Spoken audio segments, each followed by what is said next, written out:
A dive bomber took a direct hit and exploded in midair, adding a huge smear of flame and smoke to the already crowded sky. Another, trailing fire from the engine cowling back toward the cockpit, smashed into the ground a few blocks away from the mansion.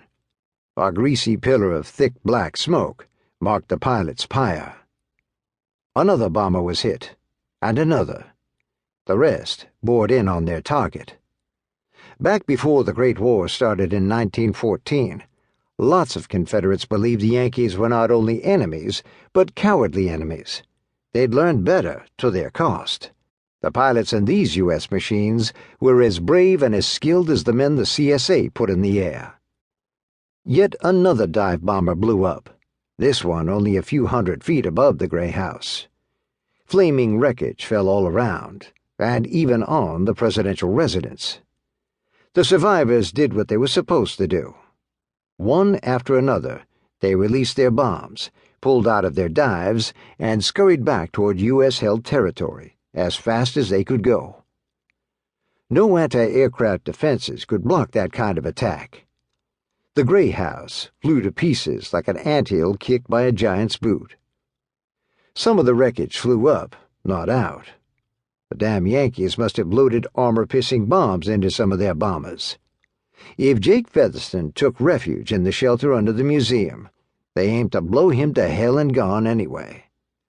But Jake wasn't in the gray house, or in the shelter under it.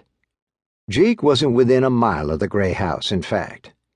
As soon as he heard Al Smith was dead, Jake had ordered the presidential residence evacuated. He'd done it quietly. Making a fuss about it would have tipped off the damn Yankees that he wasn't where they wanted him to be.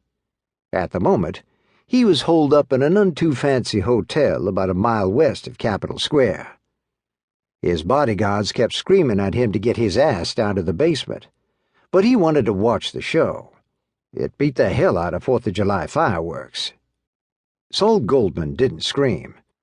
The CS Director of Communications was both more restrained and smarter than that. He said, "Mr. President, please, take cover. If a bomb falls on you here, the United States win, just the same as if you'd stayed up on Chaco Hill.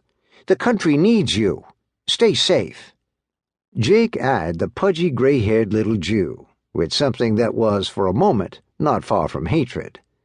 He ran the Confederate States, ran them more nearly absolutely than any previous North American ruler had run his country, and that included all the goddamn useless Maximilians in the Empire of Mexico.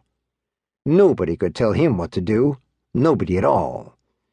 Saul hadn't tried, unlike the Freedom Party guards who'd bellowed at him. No, Saul had done far worse than that.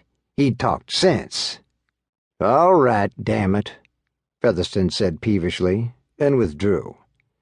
He affected not to hear the sighs of relief from everyone around him. Sitting down in the basement was as bad as he'd known it would be. He despised doing nothing. He despised having to do nothing. He wanted to be up there hitting back at his enemies, or else hitting them first and hitting them so hard they couldn't hit back at him. He'd tried to do that to the United States. The first blow hadn't quite knocked them out. The next one, he vowed the next one would. Catching his foul mood, Goldman said, "Don't worry about it, Mr. President. When you go on the wireless and let the United States know you're still here, that will hurt them worse than losing a big city." Again, the Director of Communications made sense. Jake found himself nodding, whether he wanted to or not. "Well, you're right," he said. "They can't afford to come after me like that all the time. They won't have any airplanes or pilots left if they do, on account of we'll blow 'em all to hell and gone." He pointed to Goldman. "Make sure there's a studio waiting for me just as soon as these Yankee bastards let up, Saul." "I'll see to it, sir," Goldman promised.